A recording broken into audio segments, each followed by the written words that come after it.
Bonjour à tous et à toutes et bienvenue pour cette première capsule sur le christianisme que Youssouf et moi allons faire. Et de quoi allons-nous parler? On va parler du commencement, on va parler de la Genèse.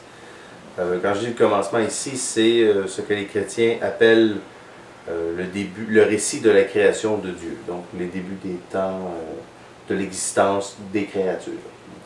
Et comment on va procéder? Ben, ce que je vais faire une brève lecture du texte, soi-disant biblique, et ensuite on va essayer de décortiquer les éléments un à un, et puis de les réfuter.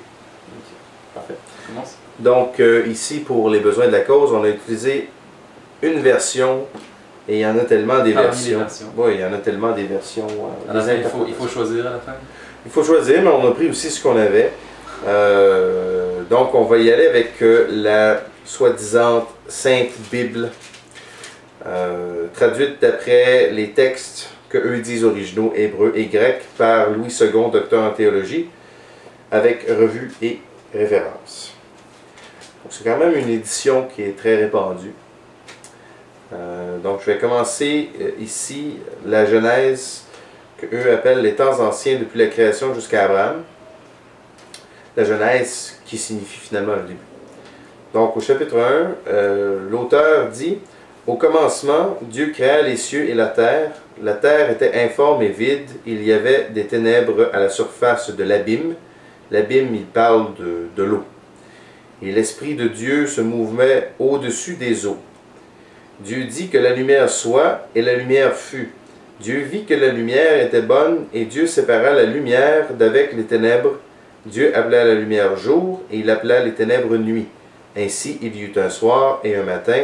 Ce fut le premier jour. » On voit ici quelque chose qui me bug, comme on dit, c'est le fait que... Juste une? Non, plusieurs choses, mais il faut commencer par une. On dit que l'Esprit de Dieu se mouvait au-dessus des eaux, c'est ça? De l'abîme. Et donc ici, je vois qu'on est d'accord que le mot « esprit », c'est un terme quand même qui se réfère aux créations. Donc ici, on est en train d'assimiler Dieu à ses créatures. C'est... oui. Quand même d'accord. Effectivement. Ouais. C'est pas différent de tout le reste de l'anthropologie. Est-ce qu'il y a une note de bas de page pour ça? Non? Non? Selon ce que je vois, non? D'accord. Comment les gens expliquent ça? Ben, il n'y a pas d'explication rationnelle à ça. Okay. Il n'y a pas d'explication rationnelle ni religieuse, je veux dire. Non, c'est une forme d'anthropomorphisme. Parce que nous, on sait que l'être humain possède un esprit. Et là, on est en train de dire que Dieu a un esprit. Donc, on est en train d'assimiler Dieu à sa création. C'est une forme d'anthropomorphisme, exactement. Oui, oui. Parce que eux prétendent que Dieu a créé l'homme à son image, qu'on va voir plus loin, ce qui est faux. Donc, l'être humain a des choses, est attribué avec des choses qui sont faibles. Par exemple, d'avoir besoin de dormir et de manger. Et celui qui a besoin de quelque chose n'est pas le créateur de toute chose. Donc, voilà. Celui qui a besoin est imparfait, comme on dit. Voilà. Donc ça, c'est la première chose. La deuxième chose ici, que Dieu vit que la lumière était bonne, ça démontre quoi ici? Que Dieu se serait rendu compte que la lumière est bonne après l'avoir créée, ce qui est impossible aussi, sachant que Dieu connaît toutes choses, les choses que lui-même a créées. Donc ils sont en train de dire que Dieu ne savait pas et ensuite qu'il a su. Voilà. Et donc il était ignorant et ensuite il a appris une chose. Voilà. Comme nous, on apprend au fil de notre existence en faisant des expériences et des découvertes. Voilà. Et ça, par la raison saine, c'est... on doit rejeter ça immédiatement. Réfutation. Donc, je continue ici le récit. Dieu dit, soi-disant, qu'il y avait une étendue d'eau entre les eaux et qu'elle sépare les eaux d'avec les eaux. Donc, ici, ils font l'image de l'eau du ciel versus l'eau des océans. Okay. Et Dieu fit l'étendue et sépara les eaux qui sont au-dessus de l'étendue avec les eaux qui sont au-dessous de l'étendue, et cela fut ainsi. Dieu appela l'étendue ciel, ainsi il y eut un soir et il y eut un matin, ce fut le second jour.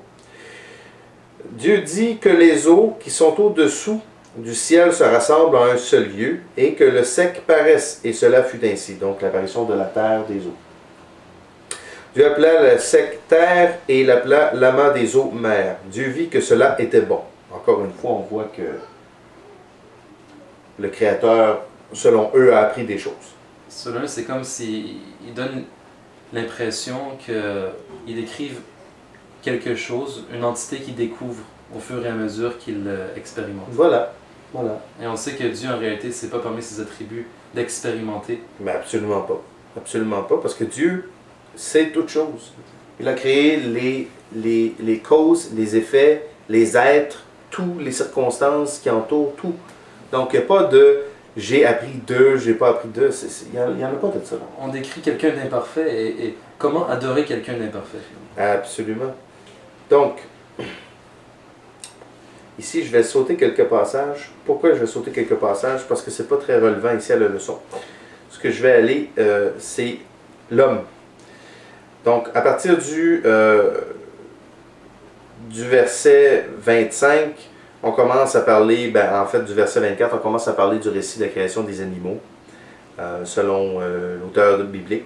Donc ici, il est dit, Dieu fit les animaux de la terre selon leurs espèces, le bétail selon son espèce, et tous les reptiles de la terre selon leur espèce, et Dieu vit que cela était bon. Encore une fois, c'est la continuité de ce qu'on disait tout à l'heure. Puis Dieu dit, faisons l'homme à notre image, selon notre ressemblance, et qu'il domine sur les poissons de la mer, et sur les oiseaux du ciel, et sur le bétail, sur toute la terre, et sur les reptiles qui rampent sur la terre. Dieu créa l'homme à son image. Et ici, ils mettent en braquette pour vraiment illustrer le concept qu'ils essayent de ils l'ont mentionné 3 fois. Ils ont dit Dieu créa l'homme à son image et à sa ressemblance. Donc, oui, mais... pas 2 fois, et ensuite on le répète une 3e fois avec des parenthèses. Oui, mais pas juste ça ici. Écoute bien le verset 27. Dieu créa l'homme à son image, il le créa à l'image de Dieu, il créa l'homme et la femme. L'homme et la femme. Donc là, ils sont en train aussi de dire que l'homme et la femme sont créés à l'image de Dieu. OK?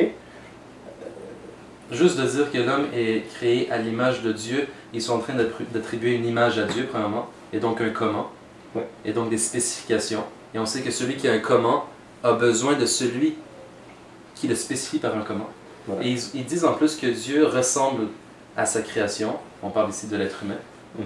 Et ça prouve quoi, ça? Ben, ça prouve... qu'est-ce que ça prouve? Si tu vas dans un endroit, dans une église, tu vas voir des photos, des choses, des statues, avec un vieil homme, une grande barbe, un homme plus jeune, qui plus tard, lors de nos épisodes, on va en parler.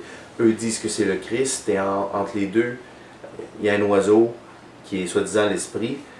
C'est le type d'imagerie que ça amène. Ici, ce que les auteurs essayaient de faire, c'est que pour l'homme, c'est difficile de croire, parce que l'homme, des fois, dans sa déviance, essaie d'imaginer Dieu, ce qu'il ne faut pas faire. Dieu ne ressemble pas aux créations. L'homme ne peut pas ressembler à Dieu, et il y a beaucoup de raisons. Et les raisons sont très simples à expliquer. Et les raisons sont basées sur l'exercice de notre raison saine. Sur la raison saine.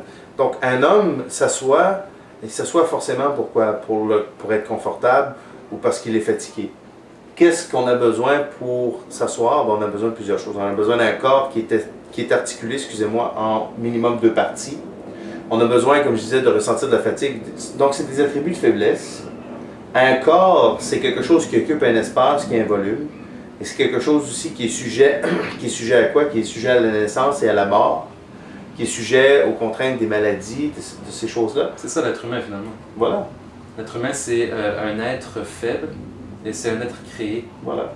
Avec un comment. Et quand on dit que Dieu ressemble à l'être humain, on est en train de dire finalement que ce qui est possible à notre sujet, et on a mentionné le fait de s'asseoir, la faiblesse, la mort. Voilà.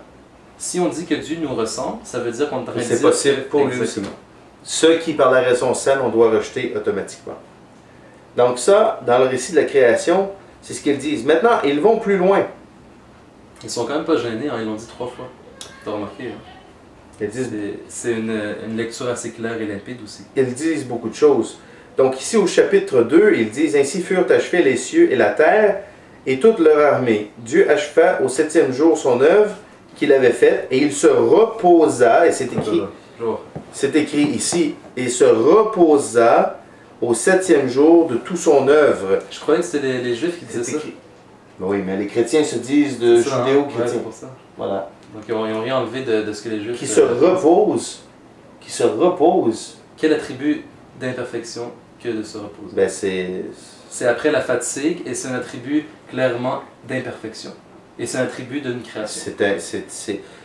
Comment adorer un être aussi imparfait? Voilà. Comment dédier sa vie et finalement vouer un culte et se prosterner à un être imparfait? Voilà. Voilà.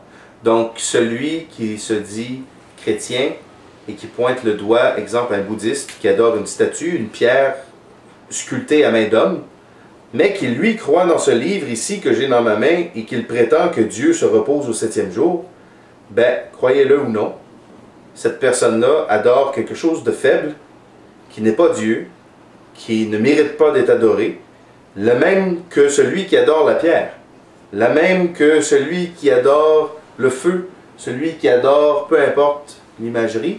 Donc cette personne-là n'est pas en train d'adorer Dieu. Elle est en train d'adorer quoi? Une délusion de son esprit, la délusion de l'esprit des hommes qui veulent essayer de prouver l'existence de Dieu en disant que Dieu ressemble aux êtres humains pour que les gens croient et se font des images. Parce que les gens se rattachent aux images. Mais maintenant, on va utiliser juste un petit exemple pour les gens à la maison, pour leur expliquer pourquoi que l'homme, c'est impossible pour l'homme d'imaginer Dieu. Parce qu'il y en a beaucoup qui ont essayé, et tous ceux qui ont essayé se sont perdus. Tous ceux qui ont essayé se sont perdus. C'est une voie directe à la perdition, essayer d'imaginer Dieu. Ah voilà. Comment est-ce qu'on fait? Juste une petite chose, c'est facile ici, ok? Les gens à la maison, fermez vos yeux et essayez d'imaginer en même temps. En même temps, je dis bien simultanément en même temps, pas un après l'autre, simultanément, l'absence de lumière et l'absence de noirceur en même temps. Vous allez dire, qu'est-ce que ça a rapport d'imaginer ni absence de lumière, ni absence de noirceur en même temps? C'est impossible. C'est impossible. Pourquoi? Parce que nous, on n'a jamais vu ni connu ce phénomène, ok? Mais pourtant, Dieu existait et la lumière et la noirceur ont bel et bien un début, car ce sont des créatures de Dieu. Donc Dieu existait et la lumière et la noirceur n'existaient pas, qui sont des créations. Nous, on ne peut pas imaginer ça. Donc si on n'est pas capable d'imaginer ça, comment est-ce que quelqu'un peut dire « je peux imaginer le Créateur » ? C'est impossible. C'est un excellent point. Et une autre manière aussi de voir la chose, c'est de dire que tout ce qu'on imagine finalement, c'est quelque chose qui est relié à un passé, à des expériences, voilà, à des choses qu'on a déjà vues. Et donc voilà, tout ce qu'on va imaginer, c'est relié à quelque chose de créé, voilà, numéro 1. Et tout ce qu'on va imaginer a un début, a une fin, et donc nécessairement est créé. Voilà. Et on sait que Dieu ne ressemble pas à sa créature. Voilà. Si je te demande, c'est quoi le modèle 2025 pour la Toyota? Si j'imagine le modèle 2025, je pourrais imaginer quelque chose qui n'est sûrement pas la réalité, mais ça ressemblerait au modèle 2012. Et Toyota n'a pas révélé encore c'est quoi le modèle 2025. Donc quelqu'un peut se faire toutes les imageries, mais en réalité, quand ils vont vraiment dévoiler le modèle 2025, les gens à ce moment-là vont le voir, donc ils se font une image. Maintenant, si on essaye d'imaginer... Mais ça va quand même avoir 4 roues, puis une carrosserie, puis le reste une couleur, etc. Absolument. Est-ce que les gens pouvaient savoir qu'est-ce que l'iPhone 4 avait l'air avant d'avoir vu l'iPhone tout court? Jamais. Donc on se base sur l'expérience qu'on a, sur les choses qu'on a vues. Si on n'a pas vu quelque chose, on ne peut pas prétendre que quelque chose d'autre va ressembler ou pas. Exact. Donc pour le Créateur, c'est d'autant plus vrai pour le Créateur, parce qu'on ne parle pas ici de choses... On parle d'adoration de qui? De Dieu. C'est pour ça que nous, on dit que tout ce que l'on imagine dans notre esprit, Dieu en est différent. Oui, et ça, c'est un passage qui vient de Thunnun al-Misri. Ouais. Hein? Donc, qu'est-ce qui est écrit ici, mesdames et messieurs, à la maison? Vous pouvez le voir. C'est écrit quoi? La Sainte Bible, soi-disant. Eh bien, dans un livre qui se dit saint, on ne retrouverait pas des choses, des éléments comme ça qui amènent à la mécréance. Qui amènent les gens à croire des délusions de leur esprit. Qui amènent les gens à croire et à adorer quelque chose de faible. Qui ne mérite pas d'être adoré. Et juste tout ce qu'on a mentionné en conclusion, parce qu'on va finir, les gens peuvent le retrouver à la maison parce que les Bibles, c'est le livre qui est le plus imprimé dans le monde. Malgré ça, les gens continuent à croire. Mais il faut se poser les vraies questions. Oui. Et moi, je dis qu'on aura à parler de plusieurs autres sujets dans les prochaines capsules. Et ça devient intéressant. Donc, merci à tous. Merci à tous.